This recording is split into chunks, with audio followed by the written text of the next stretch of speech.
అమ్మ, మేషరాశి వారికి ఈరోజు ఏ విధంగా ఉంది? మేషరాశి వారి విషయాన్ని కనుక తీసుకున్నట్లయితే మేషరాశి వారు వృత్తిపరంగా అధిక శ్రమతో శ్రద్ధతో ముందుకు వెళ్ళడానికి విశేషంగా కృషి చేస్తారు. శ్రమ బాధ్యతలు పెరుగుతాయి, గౌరవం పెరుగుతుంది. వృత్తిపరమైన విషయాల్లో విశేషంగా కృషి చేసి అనుకున్న ఫలితాలు సాధించడానికి ప్రయత్నం చేస్తారు. విద్యార్థులైనా సరే, వృత్తి చేసేవారైనా సరే, ఎవరైనా సరే అధిక శ్రమతో ఒత్తిడితో ముందుకు వెళ్ళడానికి ప్రయత్నం చేస్తారు. నిద్రలేమి అధికంగా ఉంటుంది, మానసిక ప్రశాంతత తక్కువగా ఉంటుంది, ఉద్వేగాలు చాలా అధికంగా ఉంటాయి. ముందుగా వీటన్నిటిని అధిగమిస్తూ ముందుకు వెళ్ళి మంచి ఫలితాలు సాధించడానికి ప్రయత్నం చేయాలి. సరి అయిన శ్రమతో పాటుగా సరి అయిన ఆహార స్వీకరణ, నిద్ర అనేది తగిన విధంగా చూసుకుంటూ ముందుకు వెళ్ళి వ్యక్తిగత ఆరోగ్యాన్ని ముందుగా కాపాడుకోవడానికి ప్రయత్నం చేయాలి. వృషభ రాశి.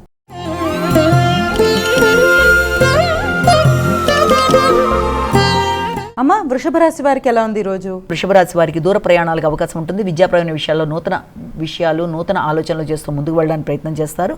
విద్యాపరమైన విషయాల్లో నూతన విధానంలో మీరు తీసుకునే నిర్ణయాలు కావచ్చు, దూర ప్రయాణాలు కావచ్చు, ఉన్నత విద్య కొరకు చేసే ప్రయత్నాలు కావచ్చు, మొదలైన వాటిల్లో వ్యక్తుల యొక్క సహకారం మీకు అనుకూలంగా ఉంటుంది. తోబుట్టువుల యొక్క సహకారం, చిన్ననాటి మిత్రుల యొక్క సహకారంతో అనుకున్న సమయంలో అనుకున్న పనులు పూర్తి చేసుకుంటూ ముందుకు పెడతారు. దూర ప్రదేశాల్లో వృత్తి కొరకు ప్రయత్నం చేసే వారికి కూడా నూతన అవకాశాలు లభ్యమయ్యే అవకాశం అనేది ఉంది. అది కూడా ముఖ్యంగా మీ చిన్ననాటి మిత్రుల వల్ల కావచ్చు, లేకపోతే మీకు అత్యంత ఆత్మీయులైన వ్యక్తుల యొక్క సహకారంతో, తోబుట్టువుల యొక్క సహకారంతోనైనా మంచి విధానాల్లో వృత్తిపరంగా అభివృద్ధి.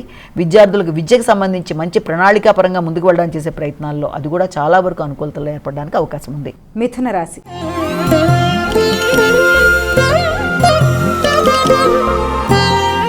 అమ్మ, మిథున రాశి వారికి ఎలా ఉంది ఈరోజు? మిథున రాశి వాళ్ళకి ఆకస్మికమైన ప్రయాణాలు, అనుకోని డిస్టర్బెన్సెస్ ఎదురయ్యే అవకాశం ఉంది. ఎంత కష్టపడ్డా కష్టానికి తగిన ప్రతిఫలం లభించట్లేదే అన్న భావన, ఆర్థిక సంబంధమైన విషయాల్లో కావచ్చు, వృత్తిపరమైన విషయాల్లో కావచ్చు తెలియని అసంతృప్తి, రావాల్సిన ధనం సమయానికి రావటం లేదేంటి అన్న భావన, ఇతరులకి ఇంతకు ముందు ఇచ్చిన ధనం సమయానికి అందలేదన్న ఘర్షణాత్మకమైన వాతావరణం, తద్వారా కొంచెం మానసిక ప్రశాంతత మొదలైనవి తక్కువగా ఉన్నప్పటికీ కూడా వాటన్నిటినీ కూడా మీ తెలివితేటలతో మీరు అధిగమించగలిగిన శక్తి అనేది మీకు ఉండడం బట్టి వృత్తిపరంగా ఎలాంటి సమస్యలు ఎదురవుతున్నా కూడా నిరంతరం మీ యొక్క సమయస్ఫూర్తితో, తెలివితేటలతో ఇలాంటి సమస్యలని, ఘర్షణని అధిగమిస్తూ ముందుకు వెళ్ళిపోవడానికి ప్రయత్నం చేస్తారు.